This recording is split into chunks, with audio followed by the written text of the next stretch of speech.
Hello sir, ஒரு நிமிஷம் sir, ஒரு நிமிஷம் சார்.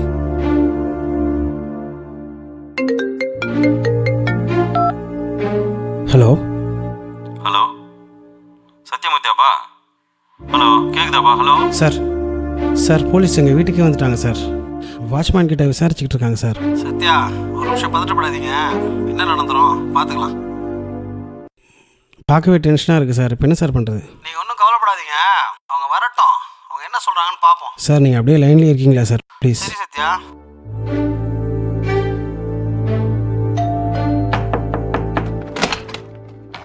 சத்யா யாரிங்க? நான் தான் மேடம். ஃபோன் பண்ணி சொன்னால் வரமாட்டிங்களா? எத்தனை வாட்டி ஃபோன் பண்ணுறது? இல்லை மேடம், எங்கள் அட்வொகேட் இன்ஸ்பெக்டர்கிட்ட பேசிட்டேன்னு சொன்னார். அவங்க 6 மணிக்கு வர சொன்னதா சொன்னார். என்ன பார்த்தா போலீஸாக தெரியலையா? ஃபோன் போடுற, ஃபோன் எடுக்க மாட்டீங்க. மேடம், அட்வொகேட்ட பேசிகிட்டு இருந்தேன், அதான் பேச முடியல மேடம். என்ன இன்ஸ்பெக்டர் பேசிட்டேன், அவர் வரன்னாரு இவர் வரன்னாருன்னு. கிளம்புவாங்க போகலாம். ஒரு நிமிஷம் மேடம், கேஸ் ஆஃப் பண்ணிவிட்டு ட்ரெஸ் சேஞ்ச் பண்ணிவிட்டு வந்தேன். ட்ரெஸ் சேஞ்ச் பண்ணிவிட்டு கேஸ் ஆஃப் பண்ணிவிட்டு வரேன்னு சொன்னேன். சீக்கிரம் சீக்கிரம்.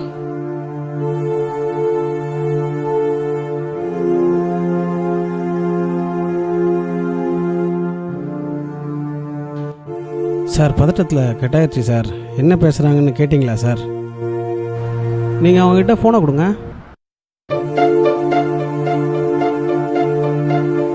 என்ன மேடம், போன மாதிரியே வரான்? மேடம், அட்வொகேட் உங்கள்கிட்ட பேசணும்னு சொன்னார், லைனில் இருக்கார். வணக்கம், சொல்லுங்கள் சார். மேடம், அது நான் இன்ஸ்பெக்டர் மேடம் பேசிட்டேன், சார்ட்டையும் சொல்லிட்டேன். நீங்கள் திடீர்னு இப்போவே வந்துட்டு கூடவே வந்ததாச்சுன்னா என்ன அர்த்தம்? இல்லை சார், இன்ஸ்பெக்டர் சொல்லிட்டாங்கன்னா அந்த ஃபேமிலியை வர சொல்லிட்டாங்க, அந்த பொண்ணு வீட்டு சைட்லேருந்து. 2 days மேடம், கால் பண்ணுறேன், எடுக்கல சார் இவர். நான் ஈவினிங் 6 o'clock வரேன், நானே கூப்பிட்டு வரேன். சரி, நீங்கள் வாங்க. Thank you madam, thank you. அவர் ஸ்டேஷன் வந்துடுறாரா? உங்களை கூட்டிகிட்டு போக சொன்னார். அட்வொகேட் ஸ்டேஷன் வராரா மேடம்? ஆமாம், கிளம்பி வாங்க.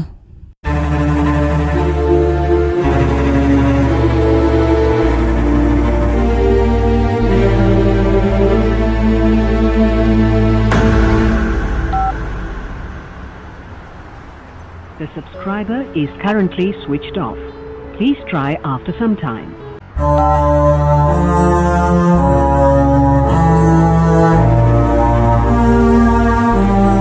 இங்கே நில்லுங்கண்ணா. சரிங்க மேடம். எப்படியோ இந்த பக்கம் எப்படியோ கை கட்டி அப்படி ஓரமாக நில்லு.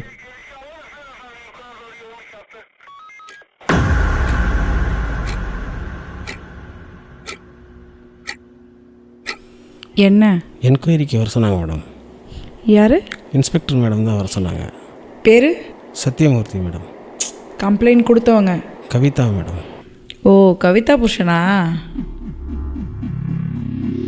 கீழி மாதிரி பொண்டாட்டி வச்சுட்டு உன்னால் வாழ முடியல. எது கல்யாணம் பண்ணி வைக்கிறாங்க உனக்கு?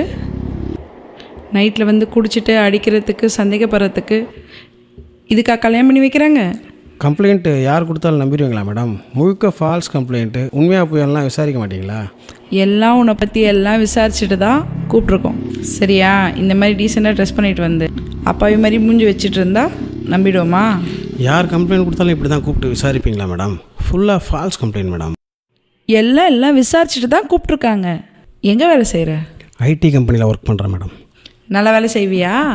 எங்கள் கம்பெனியில் வேணால் வந்து கேட்டு பாருங்கள் மேடம். உன் கம்பெனி தான் ஏன் கம்ப்ளைண்ட்டே கொடுத்துருக்கு, சரியாக வேலையே செய்ய மாட்டேறேன்னு. புரியல மேடம். அதான் உன் பொண்டாட்டி சரியாகவே வேலையே செய்யுது இல்லையாமே, நீ தான்.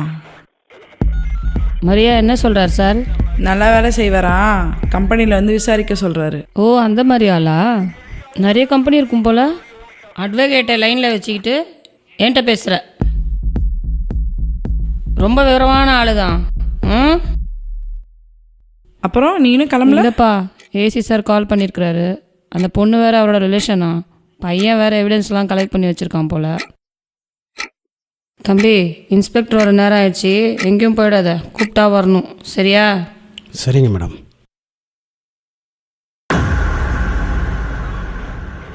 என்ன பிரச்சனை? ஒன்றும் இல்லை சார், ஒன்றும் இல்லை. அட சொல்லம்பா. ஒன்றும் இல்லை சார், என் ஒய்ஃபு என் மேலே கம்ப்ளைண்ட் கொடுத்துருக்காங்க, அதான். நானும் உன்ன மாதிரி தான் 30 வருஷமாக ஸ்டேஷனுக்கும் கோர்ட்டுக்கும் போயிட்டு வந்துட்டு தான் இருக்கேன். ஸ்டேஷன் வந்தாலே மானம் மரியாதை சூடு சோறுன்னு எல்லாத்தையும் விட்டு தான் போகணும். உன்ன மாதிரியே ஒரு அப்பாவை வந்து மாட்டிகிட்டு இருக்கான், வந்து பாரு. வா, சும்மா வா. இல்லை சார், இருக்கட்டும். வாங்க, வா. இப்படியே ஃபோனை கட்டினே அழு. எதுக்கு தான் உனக்கு கல்யாணம் பண்ணனே தெரியல. வீடு போலீஸ் ஸ்டேஷன் சுத்தத்துக்கு. இந்த பெரிய மயிர் இவர் அப்படியே பலார்னு ஒன்று வைக்க போகிறோம் பார். எல்லாரையும் குடும்பத்தோட அப்படியே மூக்கிலே கூத்த போகிறோம் பார். உனக்கு என்னடா? உன்னால என் மானமே போகுது. ஊரில் இருக்கலாம் வந்து எட்டி பார்த்துட்டு போகிறான். அவனுக்கு பதில் சொல்ல வேண்டியதாக இருக்குது. நீயும் உன் குடும்பமும் இதே பழப்பில் சுற்றி நிற்கிறீங்க. பார்த்தீங்களா, அப்பா இது மாதிரி உட்காந்துருக்கா. கல்யாணம் ஆகி 2 வருஷம்தான் ஆகுது. அதுக்குள்ளே 7 தடவை அவன் மேலே கம்ப்ளைண்ட் பண்ணியிருக்கான். இங்கே இந்த ஸ்டேஷனில் இன்ஸ்பெக்டர் மட்டும்தான் நல்லவங்க. மற்றவங்களாம் வாயை திறந்தாலே கருவாடு கவுச்சியாக பேசுவாங்க. இன்ஸ்பெக்டர் அம்மா கேட்டாங்கன்னா என்ன சொல்கிறேன்னா வாழறன்னு சொல்லிடு. இல்லை சார், அவ கூட வாழ முடியாது சார். சார் சொல்கிறத கேளுங்க. இல்லை இருங்க, நம்ம அப்புறமா கோர்ட்டில் பார்த்துக்கலாம். எதை சொன்னாலும் அவங்க நம்மக்கிட்ட முதல்ல காம்ப்ரமைஸ் பண்ண தான் பார்ப்பாங்க. அதனால் என்ன சொல்லு, சரின்னு சொல்லு. எது இருந்தாலும் சரி சொல்லிட்டிங்கன்னா போதும். நம்ம வெளியே போய் பார்த்துக்கலாம், கோர்ட்டில் போய் பார்த்துக்கலாம். புரியுதா? இன்ஸ்பெக்டர் வந்துட்டா பிள்ளைக்குது, என்னென்னு போய் பார்த்துருவா. நான் இங்கே தான் இருக்கேன்.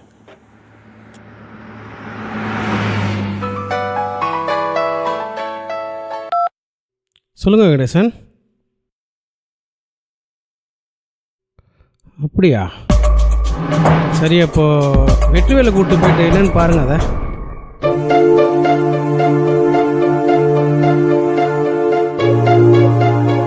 சொல்லுமா, என்ன பிரச்சனை? என் புருஷன் தான் மேடம் பிரச்சனை. என்னாச்சு? டெய்லி குடிச்சிட்டு வந்து ரொம்ப டார்ச்சர் பண்ணுறாரு மேம் நைட்டில். ஓகே.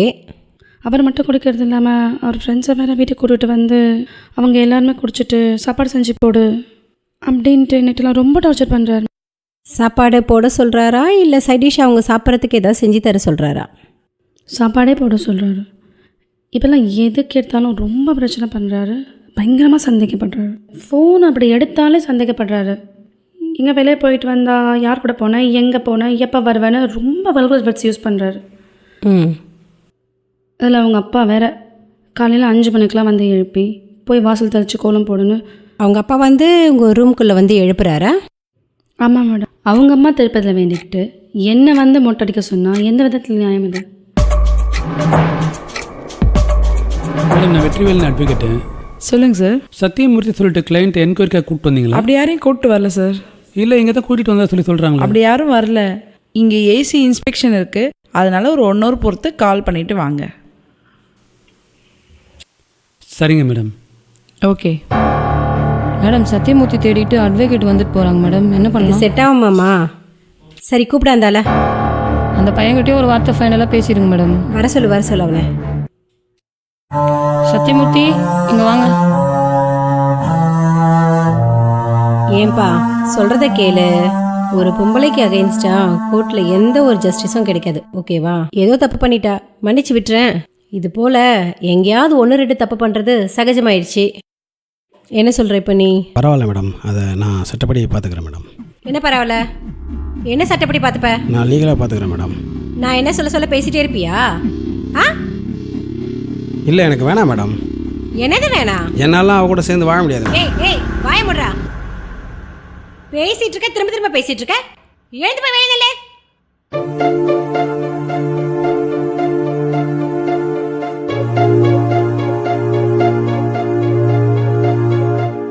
பிரியங்கா, கேஸ் எல்லாம் பெண்டிங் இருக்குல்ல, அவனை தூக்கி முதல்ல உள்ள போடு. நான் சொல்றத நீ எழுதி கொடு. அவன் ஒரு ஹோமோசெக்சுவல் பர்சனு, ட்ரக் அடிக்ட்டு, அவங்க அக்கா தங்கச்சியோட ஒன்னா இருந்தான்னு நான் பார்த்து நீ எழுதி கொடு. நான் அவனை இப்போ ரிமாண்டில் போடுறேன். ஓவரா பேசிட்டு இருக்கான் சொல்ல. ஆமாம் மேடம். அவர் ஒரு நாள் நைட்டு தூங்கிட்டு இருக்கப்ப சடனாக ஏஞ்சி பார்த்தேன். பக்கத்தில் இல்லை, என்னன்னு பார்த்தா அவங்க அம்மா கூட போய் படுத்துட்டு இருக்காரு. என்னடா சொல்லிப்பா அதுக்கு? நான் தான் முதலே சொன்னேனே மேடம், எல்லாமே பொய் மேடம். பொய் கம்ப்ளைண்ட் கொடுக்குறா அவ. பார்த்து தானே அவ சொல்கிறா? சத்தியமா மேடம், நான் அப்படி தான் மேடம் பார்த்தேன். என்ன பாத்தியா? போதுமா? ஏய், இங்கே பாரு, நீ பாத்தியாடி? ஏய் இங்கே நான் உட்காந்துட்டு இருக்கேன், ஏன் முன்னாடி வாடிப்படி சொல்கிற? ஏங்க, அவள் கண்டவங்க கூட போவான், நான் கண் எதிர்க்க பார்த்து சாட்சியோடு உங்கள்கிட்ட சாட்சி இருக்குங்க, இப்போ இது மாதிரி பண்ணுறான்னு சொல்கிறேன். அவள் கூட போய் சேர்ந்து வாங்கிட்டுருக்கு. இது என்ன போலீஸ் ஸ்டேஷனா இல்லை கட்ட பஞ்சாயத்து பண்ணுற இடமாங்க? ஏய் வாய முடுறா. 10 வருஷம் உன்னை கோர்ட்டு கேஸ்னு அலைய வச்சாதான்டா புத்தி வரும். எல்லாம் இந்த சனி நாள உன்னை என்ன பண்ணுறேன் பாரு. மரியா, ஏய் அவனை தப்பு அடிச்சு எடுத்துட்டு பண்றதாவா போங்க. ஏன் மேல கை வைக்கிறீங்க? இதுல உங்க கல்யாணம் வீட்டுக்கு வர பண்ணிக்கிறது மருமக நம்ம எப்படிலாம் இந்த மாதிரி போனா அட்ஜஸ்ட் பண்ணி வாழ சொல்லுவீங்களா? கம்முனு வாயா. ஏன் சார் போலீஸ் தானே நீங்க? எது சரி தப்புன்னு தெரியாதா உங்களுக்கு? இப்படி அநியாயம் பண்றீங்களே, இதெல்லாம் கேட்க யாருமே இல்லையா? உட்காரு, அமுச்சு விட்றாங்க, உட்காரு. இங்கே உட்காரு, அமைதியாக உட்காந்து அமுச்சு விடுவாங்க, உட்காரு. மா எங்கம்மா வச்சிருக்கீங்க அவனை? என்னதான் நினைச்சிட்டு இருக்கான் அவன்? ஆ வச்சு நல்லா சாத்த வேண்டியதானே? வந்து நம்ம உயிரை எடுத்துட்டு இருக்கானுங்க. இந்த பொண்ணை பாத்தியா? பண்றதெல்லாம் பண்ணிட்டு அப்பாவே வந்து நிக்குது. மா இங்க பாரு, நான் சொல்றது கேளு. ஒண்ணு நீ அவனுக்கு விவாகரத்து கொடுத்துட்டு அவனாவது உருப்படியா வாழ்ந்துட்டு போயிடுவான். சரியா? பிரிஞ்சிட்டு நீ பாட்டு உன் வேலையை பாரு. இல்லை மேடம், அவர் சொல்கிறதெல்லாம் கேட்காதீங்க. ஏய் வாய மூடு. சும்மா பண்றதெல்லாம் பண்ணிட்டு ஒழிவிட்டு இருக்க இங்க வந்துட்டு. உன்னை பத்தி யாராச்சும் நல்லவன் சொல்றாங்களா? உன்னை மாதிரி ஒன்றும் இல்லை, 100 பேரை பார்த்துட்டேன். என்னோட எக்ஸ்பீரியன்ஸில் வந்துட்டா வாழறதுக்கு. பிரியங்கா இதெல்லாம் செட் ஆகாது, ஓகேவா? இந்த பொண்ணெல்லாம் சேர்த்து வச்சா கூட வாழாது. இவ தலையெழுத்து இவளே பார்த்துக்கிட்டோம். வா போலாம். மா பிரியங்கா, ஏமா அந்த பையனை பார்த்தா பாவமா இருக்கு. இமீடியட்டா அந்த பையனை அனுப்பிச்சு வச்சிருமா, போட்டோம். மேடம் மேடம் மேடம் வாங்க மேடம், வாங்க மேடம், சீக்கிரம் வாங்க, சீக்கிரம் வாங்க. நீங்க பார்த்துட்டு இருக்கிறது சத்யா டுடே பிரேக்கிங் நியூஸ். மனைவி கொடுத்த புகாரின் பேரில் விசாரணைக்கு அழைக்கப்பட்ட கணவன் ஒருத்தர் வந்து தற்கொலை பண்ணிக்கிட்டதா சொல்றாங்க. அதை பத்தி பேசுறதுக்காக நம்ம கூட தமிழ்நாடு ஆண்கள் பாதுகாப்பு சங்க தலைவரும் வழக்கறிஞருமான அருள் துமிழ் வந்திருக்காரு. அவரோட நம்ம இணைவோம். சார், இந்த நிலைமை மாறதுக்கு என்ன சார் பண்றது? இது வருஷம் இன்க்ரீஸ் ஆகிட்டே போயிட்டு இருக்கு. இப்ப மனைவிகளால் கொடுக்கப்படும் புகார்களை விசாரிக்க பெண்கள் காவல் நிலையம் இருப்பது போல, பெண்கள் செய்யும் கொடுமைகளை விசாரிக்க ஆண்களுக்கு என்று ஒரு தனி காவல் நிலையம் உருவாகணும். ஒரு பெண்ணோ அல்லது மனைவியோ ஒரு ஆண் மீது கொடுக்கும் புகாரினை விசாரிக்க அந்த சமயத்தில் விசாரிக்கும் போது ஒரு ஆண் காவலர் கண்டிப்பாக உடன் இருக்க வேண்டும். இதை நம்ம முதல்ல கொண்டு வரணும். இன்னொரு விஷயம் என்னென்னா, திருமணமாகி 7 வருடங்களுக்குள் ஒரு ஆண், அதாவது சந்தேகத்திற்கு இடமளிக்கும் வகையில் ஒரு கணவன் இறக்கும் பட்சத்தில் மனைவியின் கொடுமையால் இறந்தாரா, மனைவியின் குடும்பம் கொடுத்த அழுத்தத்தால் இறந்தாரா, அல்லது மனைவியின் குடும்பம் மிரட்டப்பட்டு இறந்தாரா என்ற கோணத்தில் புகார் பதிவு செய்யணும். அதன் அடிப்படையிலே விசாரணை இருக்கணும். மேலும் இந்த ஆண்கள் பாதுகாப்புன்னு பேசினாலே ஒரு காமெடியாக இருக்குது இந்த சொசைட்டியில். ஆஃப்டர் மேரேஜ் ஒவ்வொரு ஆணும் படுற வலியும் வேதனையும் தூண்டிலில் மாட்டின மீன் மாதிரி தான். இதை அனுபவிக்கிறவங்களுக்கு மட்டும்தான் தெரியும்.